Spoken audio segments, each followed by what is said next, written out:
எல்லாருக்கும் வணக்கம். நான் ஹரிஸ் மாறன்.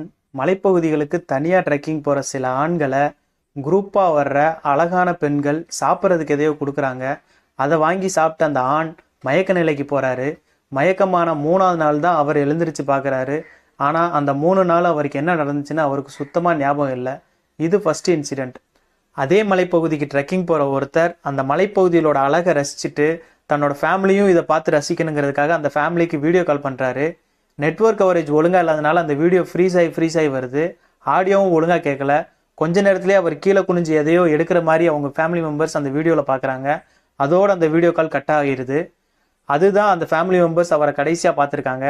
ஃபஸ்ட்டு இன்சிடெண்ட்டில் வந்த அந்த பெண்கள் யார், எதுக்காக தனியாக வந்த ஆண்களுக்கு அவங்க எதையோ சாப்பிட கொடுக்குறாங்க, செகண்ட் இன்சிடெண்ட்டில் வர அந்த ஒருத்தர் யார், வீடியோ கால் கட் ஆனதுக்கப்புறம் அவருக்கு என்ன ஆச்சு, அந்த மலைப்பகுதியில் இருக்க மர்மம் தான் என்ன, இதெல்லாம் பற்றி தான் இன்றைக்கி நம்ம இந்த வீடியோக்குள்ளே பார்க்க போகிறோம். 2021 நவம்பர் 9 32 வயசான த்ருவ் அகர்வால்ங்கிற ஒருத்தர் டெல்லியிலேருந்து நைட்டு ஃபுல்லாக ட்ராவல் பண்ணி ஹிமாச்சல் ஸ்டேட்டில் இருக்க பார்வதி வேலிங்கிற ஒரு மலைப்பகுதிக்கு ட்ரெக்கிங் போகிறாரு.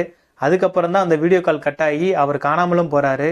அந்த இடத்துல அவர் மட்டும் காணாமல் போகலை, அவரோட சேர்த்து மொத்தம் 21 பேர் காணாமல் போயிருக்காங்க. இதில் ஃபாரினர்ஸ் மட்டும்தான் அதிகம். ஆனால் அங்கே இருக்க லோக்கல் பீப்புள்ஸ் இது ரொம்ப கம்மி, இதை விட அதிகமாக காணாமல் போயிருக்காங்கன்னு சொல்கிறாங்க. இந்த ஊரில் இருக்க பில்டிங் சுவர்களில், டீ கடைகளில், மின்கம்பத்தில் காணவில்லைங்கிற போஸ்டர் தான் அதிகமாக ஒட்டப்பட்டிருக்கு. இந்த மலைப்பகுதியில் நடக்கிற மிஸ்ட்ரியை பற்றி ரிசர்ச் பண்ண ஒரு சீனியர் ஜேர்னலிஸ்ட் டூரிஸ்ட் இங்கே வர்றதுக்கு சில காரணங்கள் இருக்குன்னு சொல்கிறாங்க. அது என்னென்னு ஒவ்வொன்றா பார்க்கலாம். ஃபஸ்ட்டு ரீசன் என்னென்னா க்யூரியஸ். மக்கள் இங்கே வர்றதுக்கு ரொம்ப ஆர்வமாக இருக்காங்க. ஏன்னா இங்கே இருக்க மலைப்பகுதிகள், பள்ளத்தாக்கு, அந்த பள்ளத்தாக்கில் இருக்க பார்வதி ரிவர், இதெல்லாம் பார்க்குறதுக்கு ரொம்ப அழகாக இருக்கும். இதனாலேயே இந்த இடத்துக்கு மினி சுவிட்சர்லாந்துன்னு இன்னொரு பேர் இருக்குது. செகண்ட் ரீசன் என்னென்னு பார்த்தோம்னா ட்ரக்ஸ். மலானா ஹாசிஸுங்கிற ஒரு கஞ்சா செடி இந்தியாவிலேயே இங்கே தான் அதிகமாக விளையுது. உலகத்திலேயே விலை உயர்ந்த ட்ரக்ஸில் இதுவும் ஒன்று. இந்த காரணத்தினால தான் ஃபாரின்லேருந்து அதிகமாக டூரிஸ்ட் இங்கே வர்றாங்க. தேர்ட் ரீசன் என்னென்னா இஸ்ரேலுக்கும் இங்கே உள்ள மலைப்பகுதிகளுக்கும் சில கனெக்ஷன் இருக்குன்னு சொல்கிறாங்க. 1980களில் வந்த சில இஸ்ரேல் நாட்டை சேர்ந்த டூரிஸ்ட் இங்கே இருக்க ட்ரக்ஸை யூஸ் பண்ணியிருக்காங்க. அதுக்கப்புறம் தான் வெளிநாட்டிலேருந்து அதிகமாக டூரிஸ்ட் இந்த ட்ரக்ஸ்க்காக வர ஆரம்பிச்சிருக்காங்க. சில ஹோட்டல் மெனு கார்டில் இஸ்ரேல் நாட்டில் பேசப்படுற ஹெப்ரூ லாங்குவேஜில் டிஷ்ஷஸ் நேம்ஸ்லாம் இருக்குது. அந்த நாட்டில் சொல்லப்படுற புராண கதைகளில் வர கேரக்டர் நேம்ஸ்லாம் சில கெஸ்ட் ஹவுஸ்க்கு வச்சுருக்காங்க.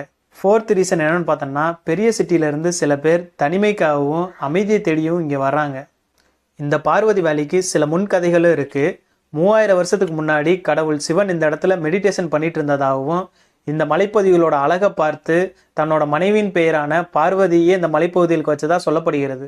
2016 அமெரிக்கன் டூரிஸ்டான அலெக்சாண்டர் அந்த மலைப்பகுதிகளுக்கு வந்து தங்கியிருந்திருக்காரு. அப்போது கிரிங்கிற ஒரு துறவி கூட பழக்கம் ஏற்பட்டிருக்கு. அந்த கிரிங்கிற துறவிக்கு மேஜிக்கல் பவர்ஸ், மெடிடேஷன் டெக்னிக் தெரியும்னு நம்பி அவரும் அதை கற்றுக்கணும்னு ஆசைப்பட்டிருக்காரு. இதனால் 4000 மீட்டர் உயரமுள்ள கீர் கங்காங்கிற ஒரு மலை உச்சிக்கு ட்ரெக் பண்ணி போயிருக்காரு. அவர் போகும்போது சில பேர் அவரை பார்த்துருக்காங்க, ஆனால் அவர் திரும்ப வரவே இல்லை. இதனால் போலீஸ் வந்து கிரிங்கிற அந்த துறவியை கஸ்டடியில் எடுத்து விசாரிச்சிருக்காங்க. ஆனால் எந்த ஒரு நியூஸும் அவரை பற்றி கிடைக்கவே இல்லை. இந்த மலைப்பகுதிக்கு ட்ரெக்கிங்காக வர டூரிஸ்ட் காணாமல் போகிறதுக்கு அங்கே உள்ள நிலப்பரப்பும் சில காரணம்னு சொல்கிறாங்க.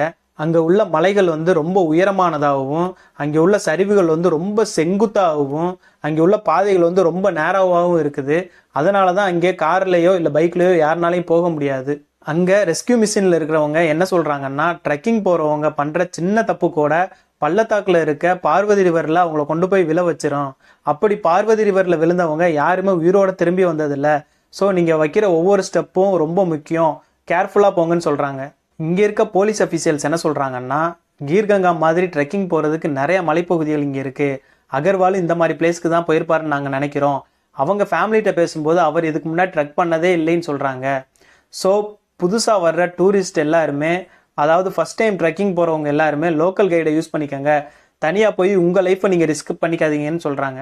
அகர்வால் ஃபேமிலி என்ன சொல்கிறாங்கன்னா, போலீஸ் இன்வெஸ்டிகேஷன் மேலெலாம் எங்களுக்கு நம்பிக்கை இல்லை. அதனால் நாங்களே ப்ரைவேட்டாக ஒரு ரெஸ்கியூ டீமை வந்து ஹையர் பண்ணியிருக்கோம். இதுக்காக நாங்கள் 1000 கணக்கில் செலவு பண்ணியிருக்கோம். அகர்வால் இருக்க சிசிடிவி ஃபுட்டேஜ் நாங்கள் ஒன்று கண்டுபிடிச்சிருக்கோம். அது என்னென்னா, ஒரு துணி கடையில் அகர்வால் வந்து வின்டருக்கு தேவையான ஸ்வெட்டர் இதெல்லாம் வாங்கியிருக்காரு. ஈவன் இதை கூட போலீஸ்னால் இன்வெஸ்டிகேஷன் பண்ணி கண்டுபிடிக்க முடியல. நாங்கள் தான் ஃபஸ்ட்டு கண்டுபிடிச்சிருக்கோம். அதனால் போலீஸ் இன்வெஸ்டிகேஷன் மேலே எங்களுக்கு நம்பிக்கை இல்லைன்னு சொல்கிறாங்க. இது நடந்து 2 மாதத்துக்கு அப்புறம் அகர்வால் வீட்டுக்கு ஒரு ஃபோன் கால் வருது. யார் பண்ணாங்கன்னா அகர்வால் மாதிரியே ட்ரெக்கிங் போகிற 2 ட்ரக்கர்ஸ் தான் கால் பண்ணியிருக்காங்க. அகர்வால் காணாமல் போனதை பற்றி நாங்கள் சோசியல் மீடியாவில் பார்த்து தான் தெரிஞ்சுக்கிட்டோம். அவரை நாங்கள் நேரில் கூட பார்த்ததில்ல. ஆனால் நாங்கள் கொடுக்குற இன்ஃபர்மேஷன் அவரை கண்டுபிடிக்கிறதுக்கு உதவலான்னு சொன்னாங்க. அது என்னன்னா, அவங்களோட ஃப்ரெண்டு ஒருத்தர் தனியாக ட்ரெக்கிங் போயிட்டுருக்கப்போ அவருக்கு எதிராக வந்த சில அழகான பெண்கள் அவருக்கு சாப்பிட எதையோ கொடுத்துருக்காங்க. அதை சாப்பிட்டோன்னே அவர் மயக்கப்பட்டு 3 நாளுக்கு அப்புறம் தான் அவர் எந்திரிச்சிருக்காரு.